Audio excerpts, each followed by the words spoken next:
So, I work at a fast food restaurant. I'm the assistant general manager, and I usually always have the closing shifts. We're usually able to clean up and get everything done by 11:30 p.m., but tonight we didn't get out until around midnight. We had a skeleton crew today since our nights are usually really slow, since the road we're on doesn't really get much traffic after around 6 p.m. Tonight we had 4 people in the whole store running it, 2 in the kitchen making food, a person taking orders and money in the drive-thru, and me bagging the food. I thought this was the case anyways. While we were washing up after we had closed, I was talking to one of the cooks when I asked him to go grab the cashier for me, and he gave me a really weird look. He asked me what I meant, and I repeated myself, figuring that he just misheard me or misunderstood me, and he gave me the same weird look. He then said that the other 2 employees that should have been there really hadn't been there all day, at all. I figured that the cook was messing with me, and so I just went to get the cashier myself, but when I got up to the front, there was nobody up there. I checked the bathroom, the break room, the cooler, the stock room, and there was no one in the building except for me and this other employee.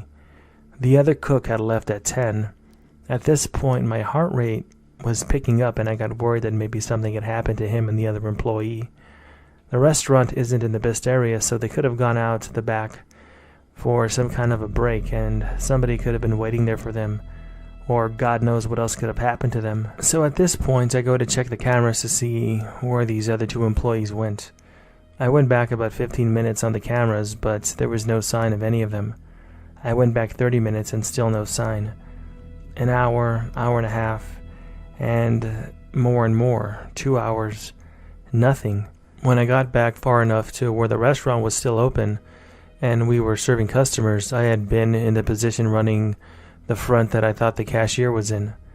I didn't think much of it because it's not uncommon for the person bagging to take over drive-thru while the cashier goes to the restroom or goes on break. But I kept going further back and further back. It was me the whole day. They never had come in, but I know for a fact that I worked with them that day. I watched them walk in and clock in, and I even talked to them. I handed them bags that they gave to customers, and it was at that point that I got my phone out, and I had 2 unread text messages from around the same time at around 1 o'clock saying both that they were not going to come in because they were sick. This was an hour before they were supposed to be there, yet I remember them coming in. I called them to try to figure out what was going on. They pick up, and the first thing they say is that they're sorry that they were not able to make it into work that day. And I go on and on about how they need to stop messing with me because this is serious. And at this point, frankly, I'm getting kind of annoyed that they're denying that they even came in when I know that I work with them. But they insist that they don't know what I'm talking about and that they never came in that day. So after the last employee left the store, I went back to check the cameras again, and I went through even more footage. And even though I was really tired, I was still really curious, because I know that I didn't hallucinate that. However, it was a really long day, and I went back further and further, and I couldn't find anything.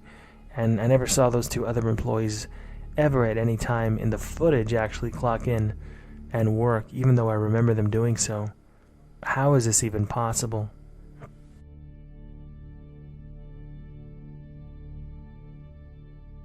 I did a lot of traveling and driving in a very short period of time during Christmas. I went from Minnesota to Florida and back to Minnesota in a few days, and then 8 hours after that I got back from Florida. My girlfriend and I drove to Texas for a night and drove back to Minnesota. This happened on the drive back. So needless to say, I was very, very tired at this point. When we drove down to Texas, there was only one logical route to choose. There were 2 others, but they were considerably longer drives. However, on the way back, there was another route that was actually somehow an hour faster, and we decided on that one because it didn't take us on the Kansas Turnpike and we skipped the tolls. Makes sense, right? I've always been kind of obsessed with parallel universes and timelines and paranormal supernatural stuff, so I probably should have thought a little harder about it, but I wanted to be home as soon as possible and get to bed. It was really late when we finally got out of Kansas City, and there was a mild snowstorm that was just starting to hit. I'm from Central America, and because of that, I've barely seen snow. We're driving in a Challenger that's not well equipped for snow, so I was really nervous about driving. But my girlfriend needed to sleep, so I took the next shift. About 2 hours into my shift of driving, I noticed that the navigation had taken us into the middle of nowhere, essentially. The last thing that I had to remember seeing was a four-way stop with an abandoned gas station, and just next to it was some kind of an abandoned mechanic shop or something like that. The phone service cut out, the radio cut out, and I hadn't seen a house for miles, and it had been even longer since we passed the last town.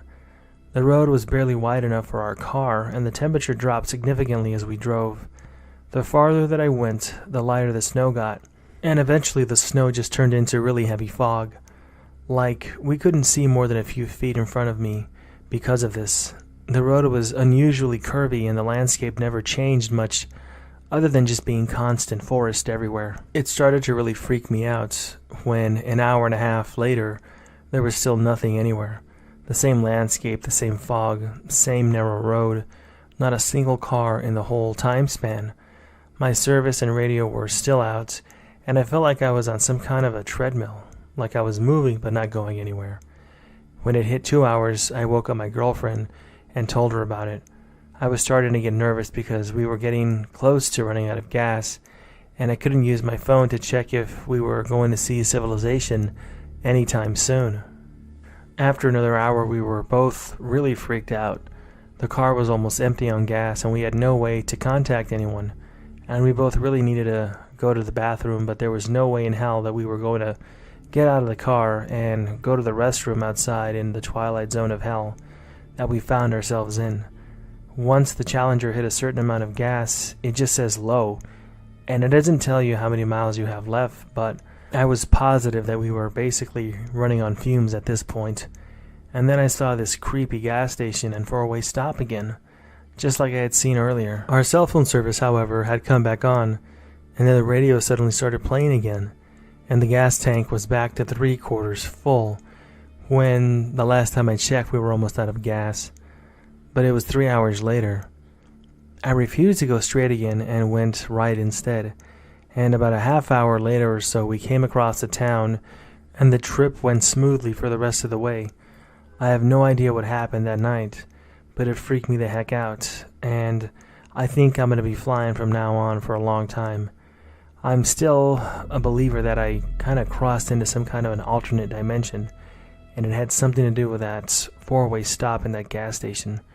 After seeing it a second time, things just changed out of nowhere, and I'll never take that route ever again in my life.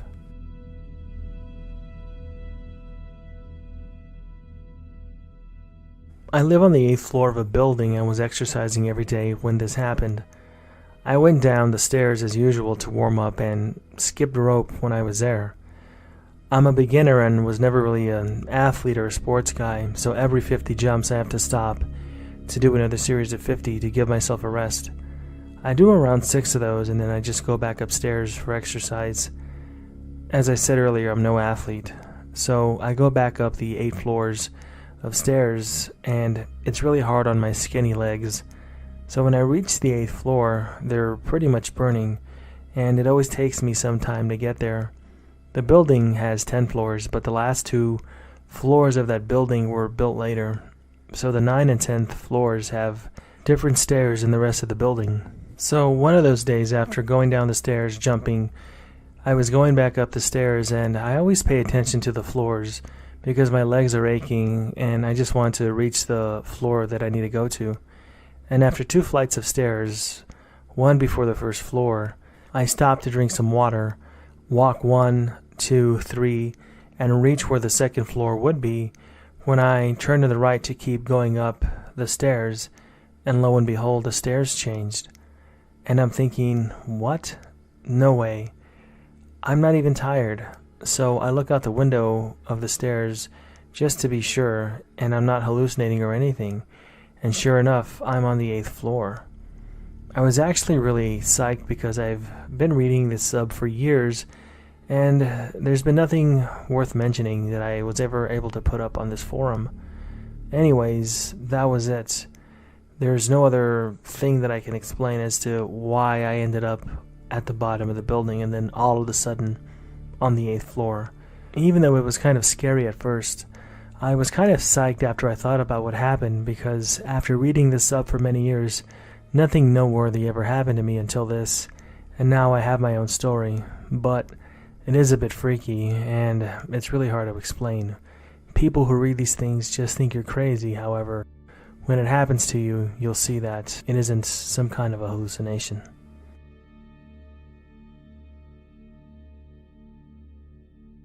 About 2 years ago, I was sitting in my living room with my partner and a good friend shooting the breeze, talking about all sorts of trippy things and just mundane subjects, when my friend started to tell me a story about a synchronicity that involved her brother. Basically, the story that she was telling had to do with several people having a different memory from the present truth.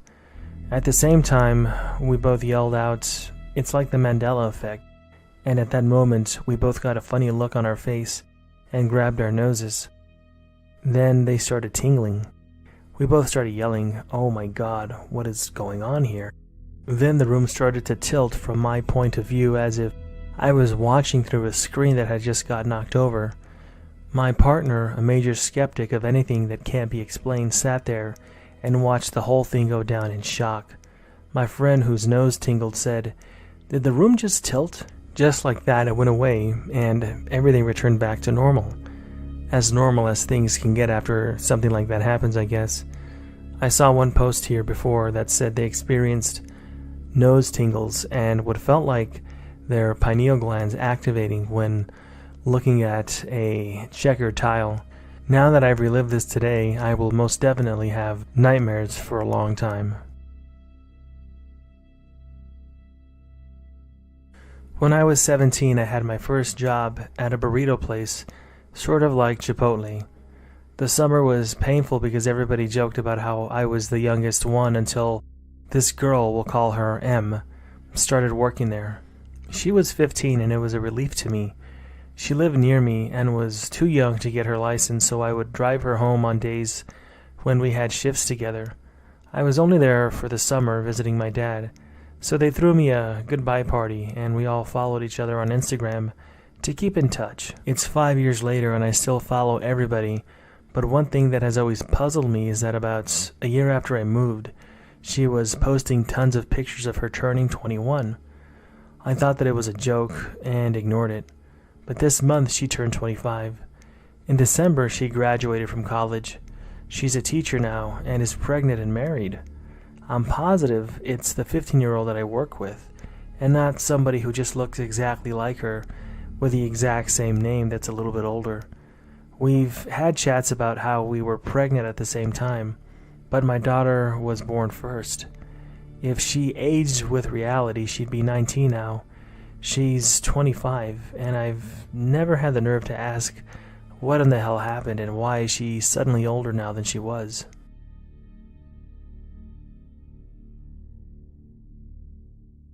We have this magnetic knife rack at our house. You just slap the blade on the side, and that's it. We put this pair of scissors there too. Now these scissors are old, and they have marks on them, and they look like these cheap school scissors. Definitely not something we'd have multiple of. Anyways, I was cutting something open, some sort of package, and obviously I took the scissors off the rack. I went to put them back when I found them, but the strange thing is that they were already there. The same pair of scissors I had taken from the rack, and I was holding them in my hand. However, there was already another pair on the rack. We never owned a second pair of these stupid scissors, and these ones have marks on their handles, which made them kind of unique. The mysterious second pair disappeared as well. I haven't seen the second pair since yesterday, so this isn't one of those crazy stories that you can find on here with somebody shifting dimensions, but I thought it was interesting enough to post.